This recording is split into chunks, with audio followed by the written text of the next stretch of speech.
Hasan Piker is one of the biggest social media influencers and political commentators in the world with millions of followers online. He just returned from a visit to Cuba, where he saw conditions on the ground firsthand. Hasan Piker, welcome to The Story Is for the first time. Thanks for being here. Thank you for having me. Paint us a picture of what it's like on the ground. What'd you see? When I first landed in Cuba, I was taken aback by how beautiful everything was. You got the 1950s cars and it's a tropical island destination. But very quickly thereafter, as soon as we got into Havana, the main city area where people congregate, I couldn't believe the sights that I was seeing. It was very sad. You had homes that looked like they were bombed out. Our tour guide at the time said that this was somewhat of a product of hurricane season and how difficult it is to repair these buildings. And I already had known about the rolling blackouts, and I experienced them later in the day. And it was definitely unlike anything I've ever experienced before. Everything's pitch black. There aren't any traffic lights on. It's crazy, right? But I was taken aback. I was very sad by all the poverty that I saw, and then I was very angry. It was actually Ben Rhodes who told me that I would get very sad when I first went to... Former Obama foreign policy advisor. Former Obama foreign policy advisor Ben Rhodes, who was formative in the previous normalization agreement with Cuba that Barack Obama had orchestrated, and he was right. It was very sad to see, but then it was very angering. It was very anger-inducing because I felt like there was a lot of potential on this island that we were just robbing the people of, and it's totally cruel and totally unnecessary. And it was part of the reason why I went to Cuba, because I've heard a lot about Cuban organizing, the Cuban government.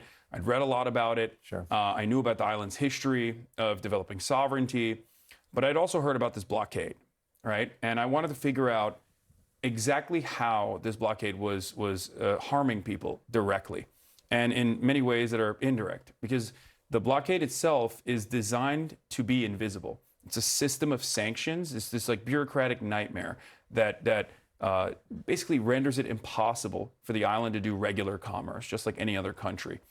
Banks can't take out loans from any other banks. And you, as an American citizen, as a matter of fact, have a lot of restrictions on what you can and can't do, both on the island, or if you wanted to even send money, if you have relatives on the island. It's a very difficult process to directly send cash payments to your relatives as well. It's totally unnecessary. These rules are so arbitrary, and yet they're so damaging to everyone, to everyday Cuban existence. What were you most surprised by actually seeing it up close and personal? I was surprised by the resilience. I was surprised by the fact that people, in spite of all these struggles, were still surviving, right? They had a relatively chill attitude about everything, which was somewhat shocking to me because I feel like I'm a much more high-intensity person.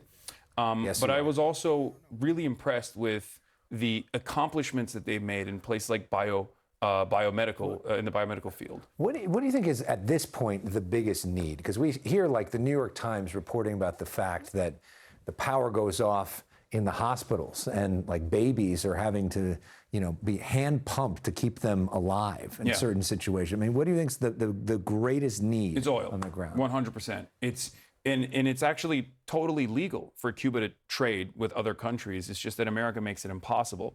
So what is a necessity is for the grid to come back alive. And for that to happen, they need to have oil. They need to get oil. I believe there's a Russian tanker that just docked in Havana as of this morning, if I'm not mistaken, with 730,000 barrels of oil, which will provide much needed respite and will allow the Cuban energy grid to survive. They'll still ration it heavily, but this way medicine can be transported on the island. I want to give you a chance to respond to two criticisms of this trip that have gotten widely reported. The New York Times sort of called you out for the fact that you all stayed in a nice hotel that was very luxurious compared to a lot of what the people on the island are dealing with every day. What's your response to the allegations of hypocrisy there? Yeah, I thought it was very interesting as well. So we went on a humanitarian aid mission with foreign dignitaries, delegates, advocates, activists, journalists, and the like. It was around 200, 300, 400 people. I'm not exactly sure on the number, but the American government has placed, and this was fascinating to me, we had to get an OFAC clearance from the Treasury Department just to go, right? And the American government has actually created these incredible restrictions that only allow American citizens to stay in four hotels on the island. There are thousands of hotels on the island, but we can only stay in 4. And if I don't stay in a hotel, and these are 5-star hotels, according to the American government, if I don't stay in one of those hotels, I could go to prison for 10 years and have to pay a $250,000 fine. Wow. I'm an American citizen. Yeah. It's so totally ridiculous. I've never seen anything like it. And real quickly, there are a lot of people that are watching this, especially places like South Florida, that feel like the regime is repressive, that it's been a terrible regime, that it's killed people, and that what you're doing is propping them up. What do you say to that? I just don't want babies to die. I don't want people to suffer. I think that the difference in opinion as far as like how Cuba governs itself is up to the Cuban population.